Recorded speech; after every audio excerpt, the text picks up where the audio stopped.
number of sources. These include Al-Qaeda, the Taliban, and local jihadi groups, and potentially from elements in the Pakistani establishment. Notwithstanding these threats, the investigation into her assassination focused on pursuing lower-level operatives allegedly linked to Baitullah Masood. The Commission finds it disturbing that little was done to investigate Baitullah Masood himself, Al-Qaeda, and any individuals or organizations that might have worked on, supported, or otherwise been involved directly or indirectly in the planning or execution of the assassination. Investigators also dismissed the possibility of involvement by elements of the establishment, including the 3 persons identified by Ms. Bhutto as threats to her in her 16 October 2007 letter to General Musharraf.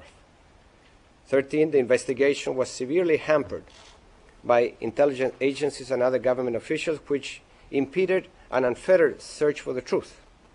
Despite their explanation to the Commission that they do not have a mandate to conduct criminal investigations, intelligence agencies, including ISI, were present during key points in the police investigation, including the gathering of evidence at the crime scene and the forensic examination of Ms. Bhutto's vehicle, playing a role that the police were reluctant to reveal to the Commission. 14, more broadly, no aspect of the Commission's inquiry was untouched by credible assertions of politicized and clandestine action by the intelligence services, the ISI, military intelligence, and the Intelligence Bureau. On virtually every issue the Commission addressed, intelligence agencies played a very pervasive role, including a central involvement in political negotiations regarding Ms. Bhutto's return to Pakistan and in the conduct of elections. 15, and final, the Commission believes that the failures of the police and other officials to react effectively to Ms. Bhutto's assassination were, in most cases, deliberate. In other cases, the failures were driven by uncertainty in the minds of many officials as to the extent of involvement of intelligence agencies. These officials, in part fearing involvement by others, were unsure of how vigorously they should pursue actions that they knew as professionals they should have taken. To conclude, it remains the responsibility of the Pakistani authorities to do what has yet to be done in the case of the assassination of Ms. Benazir Bhutto. That is, to carry out a serious and credible criminal investigation that determines who conceived, planned, financed, and executed this heinous crime, and bring those responsible to justice. Doing so will not repair the irreparable loss that Pakistan and the world has suffered, but it will constitute a major step towards ending impunity for this political crime. Thank you. Okay. First question. Master Views, on behalf of the United Nations World Farm Association, I'd like to welcome you. Thank you for this briefing. My first question to you is, has the Pakistani government, since this morning, been approaching you to delay this report further, and have they asked you or the Secretary General that the report should be delayed because of the interviews that have not been conducted of former Secretary of State Condoleezza Rice and certain security chiefs in Saudi Arabia and other countries? And my other question follow-up is that in view of the remarks that you made, do you think that the government of Pervez Musharraf was culpable ultimately in the assassination of Ms. Benazir Bhutto? Well, you made two very detailed questions. The first one is, it is not of my knowledge that the government of Pakistan has requested any further delay. I am not aware of that, and I don't think so. On the other hand, we are satisfied as commissioners that we gather all the relevant information from various sources, including not only the government of Pakistan and non-governmental actors, but also other governments with which we had contact. So we had no additional information to include in the report, and we were satisfied that as an independent commission, we had interviewed and gathered all the relevant information for a report. And your second question? Whether you believe, I mean, the culpability. Well, I mean, we cannot. We cannot accuse or absolve anyone. That is not our task. That is the task of the competent authorities in Pakistan. Let me just remind that ours was a fact-finding mission into the facts and circumstances of the assassination with no task as regards indicating criminal responsibilities. But you made this observation and conclusion for us to draw. That is what I was saying.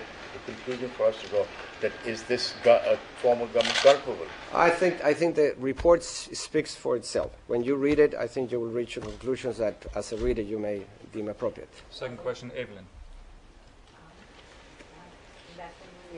I'm still confused as to why there was a delay, considering much of the blame or observations point to the previous government. Why did the president want a delay?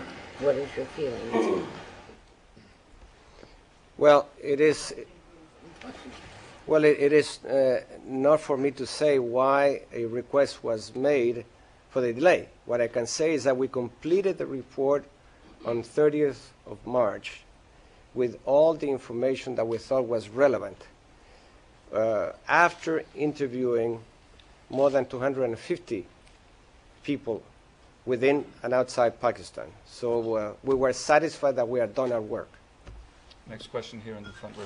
According to the press reports, it says that during the series of interview by your commission, did not interview the president of Pakistan. Is it false or true? We don't want to make reference to who we interviewed, but in this case, it is well known that we spoke to President Zardari, and he was kind enough to receive us on several occasions and provide us with important information. Next question, Tala. Ambassador, you cite here in the report that investigators also dismissed the possibility of involvement by elements of the establishment which were identified by Ms. Bhutto as threats. How did you come to that conclusion to dismiss Well, those elements? in various conversations, and the evidence was very clear that they dismissed that line of inquiry.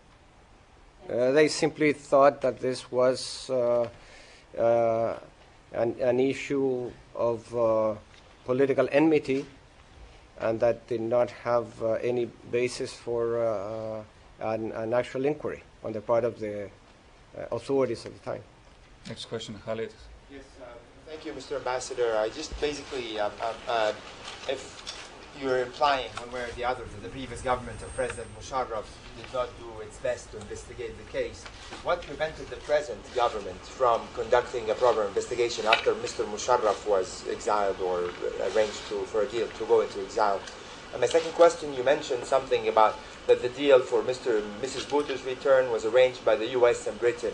Were the U.S. and Britain also involved in providing security arrangements for Mrs. Bhutto together with Mr. Musharraf? What's their responsibility in the political deal that allowed Mrs. Bhutto to return? Well, again, we're not making any inferences. I think the report speaks for itself. But what is very clear to us is that the Musharraf government did not carry out an investigation as it should have been, not only at the federal level, but also at the provincial levels. The investigation was not carried as it should have been the case. So when you realize that the Musharraf government, through the Ministry of Interior, Brigadier Chima, had a press conference 24 hours after the assassination, asserting cause of death and a culprit, evidently that prejudiced any investigation that would follow. So I think those facts speak for themselves. What led to the present government to take 18 months to initiate a further investigation? That it is up to the competent authorities to respond. And as regards the U.S. And the UK involvement, our understanding after speaking to many people was that they facilitated the negotiations, the conversations that went on. and that the provision of security